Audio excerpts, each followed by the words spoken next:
There are several things that the technician needs to know or be able to do before proceeding with this training. They need a basic understanding of TCP/IP networking. They need to have administrator privileges on the PC for which Iris ID EAC software will be installed. They need to know how to use the Windows control panel to change the IP address of the embedded network adapter of the PC.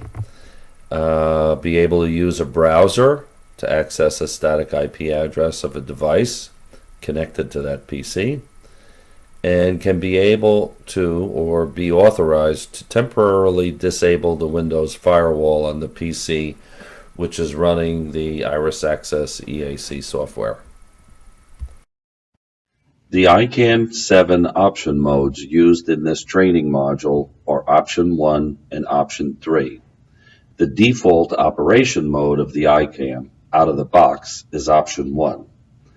Option 1 is used for enrollment ICAMs and also for ICAMs which are communicating with the optional ICU 7000-2.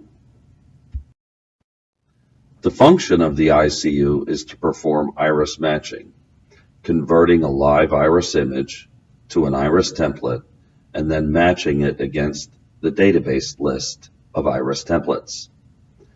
One-to-one or one-to-N matching is possible depending on the setting of the ICAM. This training exercise covers one-to-N matching mode, which is the default setting of the ICAM 7 in Option 3. Web configuration or web config of the ICAM 7 is accessed with your browser, i.e. Firefox, Internet Explorer, or Chrome. This is used to change the numerous settings in the ICAM, including the option mode.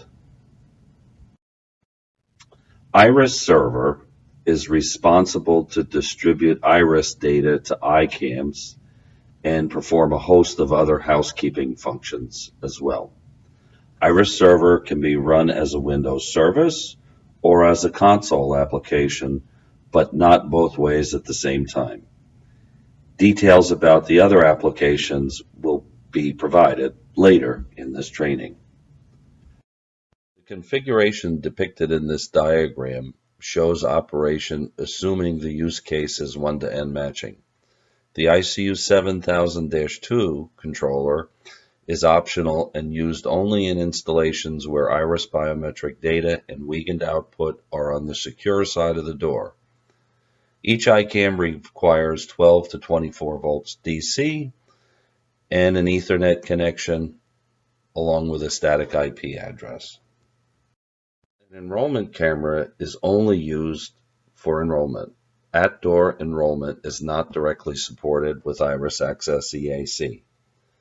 In this diagram, the first two recognition ICAMs match internally in their respective databases, being that they're in Option 3 mode.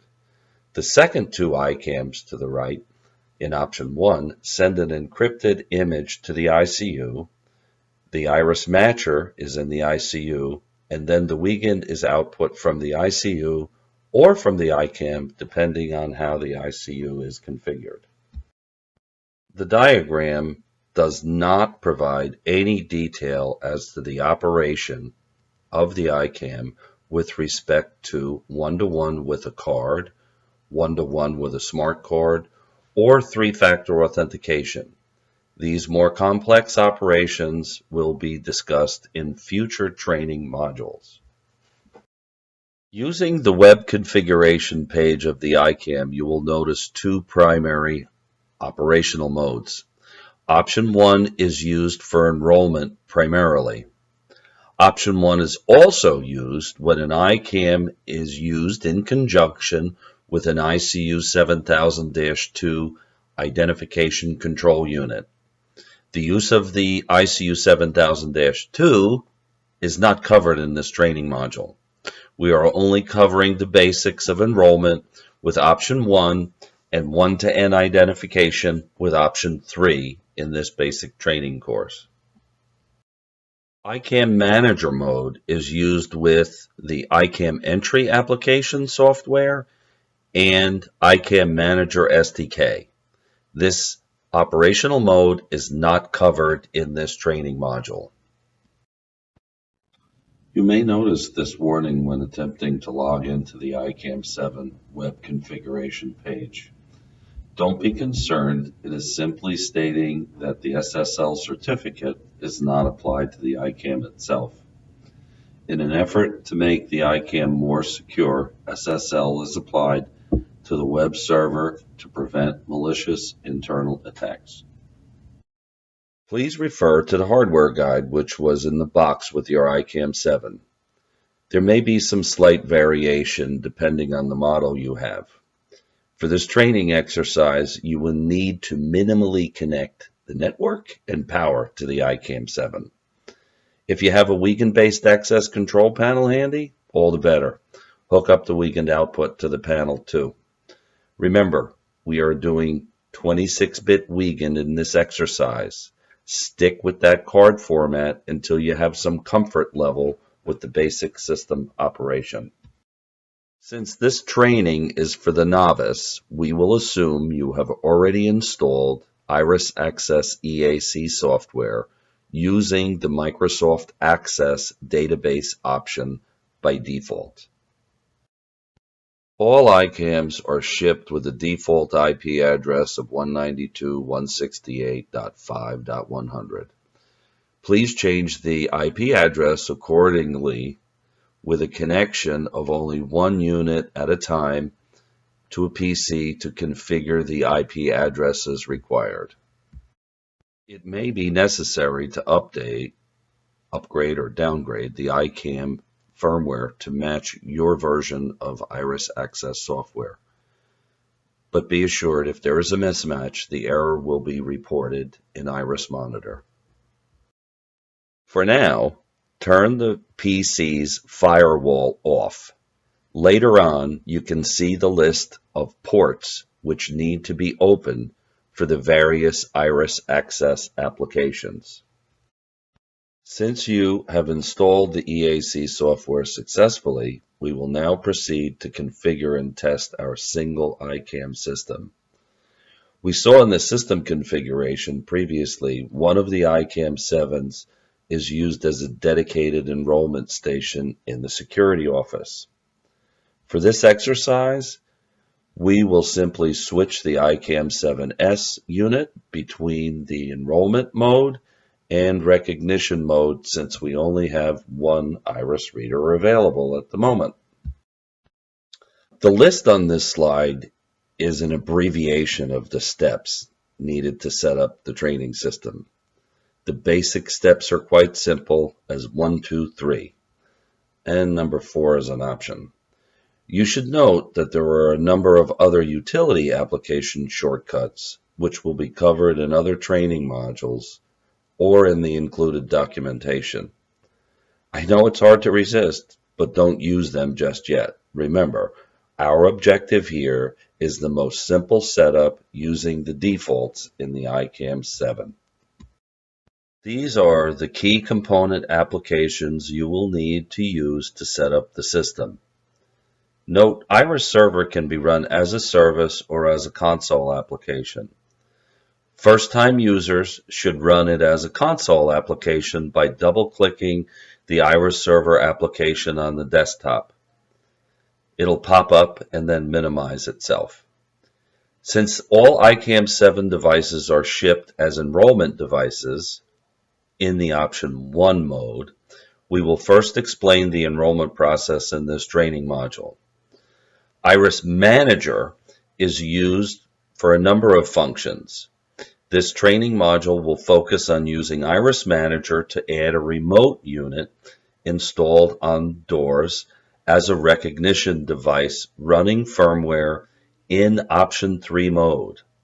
This focus is provided since most errors are made adding remote units, aka recognition readers, to the system. Iris Monitor is used for real-time monitoring of Iris readers on the network. The operation of these applications is not directly covered in this training module.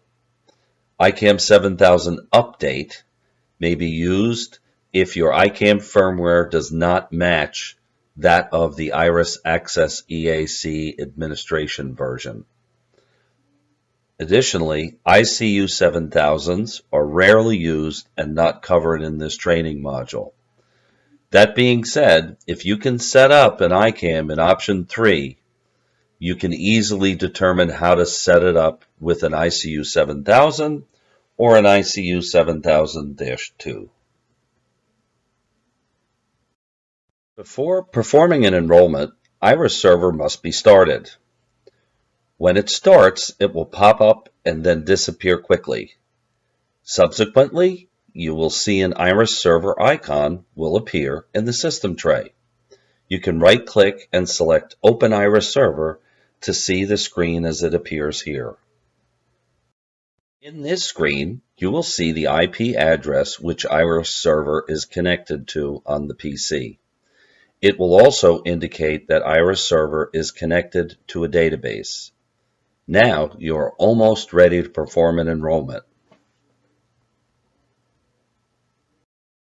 Please note that if there is a wireless adapter in the PC, Iris Server might connect to it and not to the wired Ethernet connector in your PC. If this happens, a little bit of a common occurrence, simply disable the wireless adapter and then restart Iris Server. Before we proceed to enrollment, we will first add a remote unit, a door iris reader that is, to the system via the Iris Manager application. This will allow people to be distributed out to the iris readers at the doors once they are enrolled.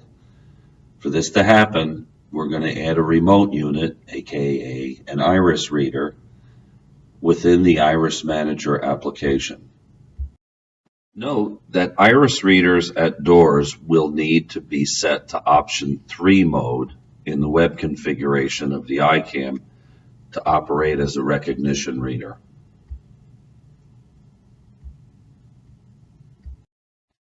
Eventually, you will change the iris reader to option 3. At the moment, it's in its default option 1 mode, which is used for enrollment. The readers at the doors will be pointed back to the server's IP address, but you will set that later on. The IP address of the iris reader, also known as the ICU IP address, the security ID, the model number, and use type must be entered here in Iris Manager. That same security ID will be added into the Iris Reader web configuration menu later on. The channel ID is always set to 1 when the ICAM is in option 3. The only time this number changes is when an ICU is used, which you will not be using. Which model do you have? That's a good question. There's a long list of ICAMs in the model type here since we support a lot of legacy products which are in the field for more than 15 years. Most likely you will use an ICAM 7S in option 3 mode. If your device has an LCD, the second digit of the model will be a 1. Without a display, the second digit of the model number is a 0. You can find the model number in the web configuration summary of your iris reader or on the back of the installation plate on the device if you're not certain. This section will only cover enrollment and user rights assignment for your test system. The other functions here in Iris Enroll are a bit self-explanatory, or they'll be covered in other training modules, or you can look at the documentation to see what these other buttons do in Iris Enroll. Clicking on the Iris Enroll application icon on your desktop will prompt you to input the username and password for the application and then ask the IP address for the enrollment ICAM 7. Note that the first time you run Iris Enroll, a security ID of 16 ones will pop up on your screen. Accept this security ID and then restart Iris Enroll. This only happens once. Iris Enroll may also ask for the IP address of the Iris server. Since we are enrolling on the same PC as Iris server is running, simply accept the default loopback address of the Iris server, which is 127.0.0.1. The only time you need to enter a different IP address for Iris server is when Iris Enroll is not on the same physical PC as the Iris server. Recall that up to 32 enrollment stations can concurrently connect to an Iris server, so you may have other machines in the enterprise that are performing enrollments. Once you have connected to the ICAM 7, select the Enroll button on the screen. The ICAM will prompt you with, "Please look into the mirror." So open your eyes wide for enrollment. The enrollment process also asks for a verification too. This step double checks the quality of the enrollment. In the event Iris quality is low, most of the time it's because the user looked away or did not have their eyes open enough during capture. You can view the captured iris image here temporarily on the screen by moving the Iris Enroll dialog box away. Note also that iris images are not retained in the Iris Access system. Only encrypted iris templates are saved inside the database. A user ID is a unique number which is fused to the Iris enrollment. A user ID can never be changed once a user is enrolled. If this does need to be changed at a later time, the user must be deleted from the system and re-enrolled. The user ID can be alphanumeric. For this training, we are using identification mode. So enter prox card as the type and enter a card number in the card ID field. Card ID field is the number which will be output from the weekend output of the ICAM 7. If you don't type a number here, you will never get any data on the weekend output of the ICAM 7. This is a very common mistake for the newly trained technician or operator. By the way, card number is just a reference number and does not get output to the weekend output. Since we are using the default settings for the weekend output of the ICAM 7 Iris reader, we will be outputting a 26-bit card format from the ICAM when we're done. This is the most common format and should be used by the novice technician. Later on, you will be able to change the card format in the web configuration of the ICAM. For now, let's stick with 26-bit. For our training exercise, please assign your enrollment to all remote groups and all time groups. This way, the enrollment will be distributed to all the remotes, meaning the ICAM door recognition iris readers. The term remote, recall, is synonymous with the iris reader or the door reader, which is running the ICAM 7 in the option 3 mode, which we're going to get to in just a minute. If a user is not assigned to a group, they will always be rejected at the iris reader. Most times, iris readers are connected to an access control system, also known as a PACS, Physical Access Control System. The PACS is the decision maker for opening the door via a Wiegand input supplied to the PACS panel. Recall the initial system diagram at the beginning of the training. Since this is the most common application scenario, we are assigning your enrollment to all remote groups and all time groups. Doing this will send your enrollment to each and every Iris reader on the network. Simple enough, right? If you will be using the internal relay of the ICAM 7 to activate an electric lock, then you may want to set up remote groups or time groups which match the business needs of the client.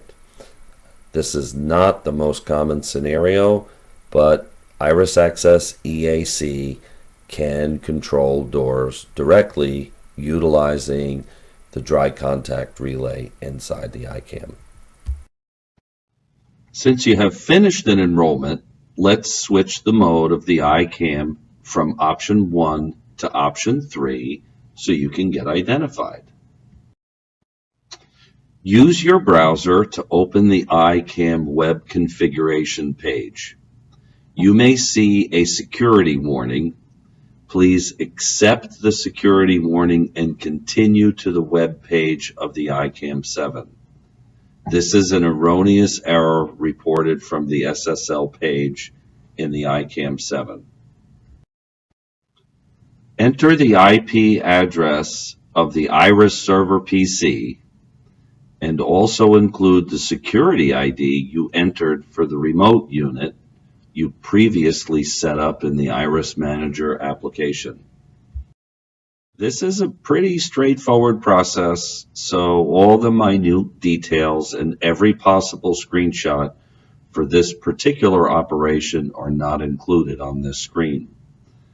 Just recall, we are only changing the mode and adding the Iris server IP address and security ID into the ICAM 7. After changing the mode, you will need to reboot the ICAM 7 so it comes up in the Operation 3 mode.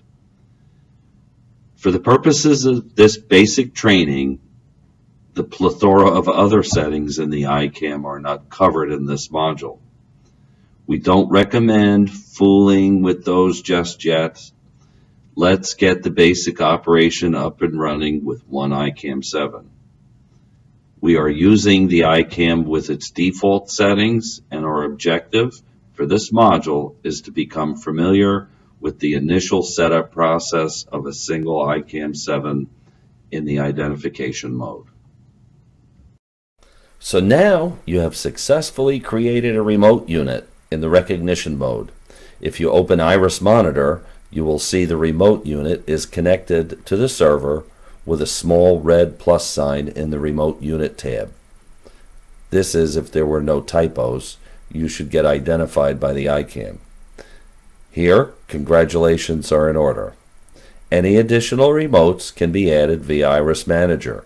Remember, from Iris Manager, press Creation, Remote Unit, Add, and repeat this step as needed for all additional ICAM units running option 3 that are to be used on the system. It is possible to have the key components, meaning Iris Server, Iris Enroll, and Iris Manager, distributed across the network, i.e. Iris Server in the data center, Iris Manager and Command and Control, and Iris Enroll workstations scattered throughout the site, or for that matter, across the globe, as many clients do.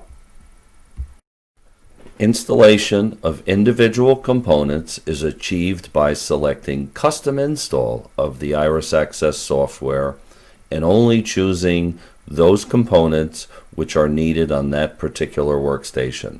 For example, only install Iris Enroll is an option.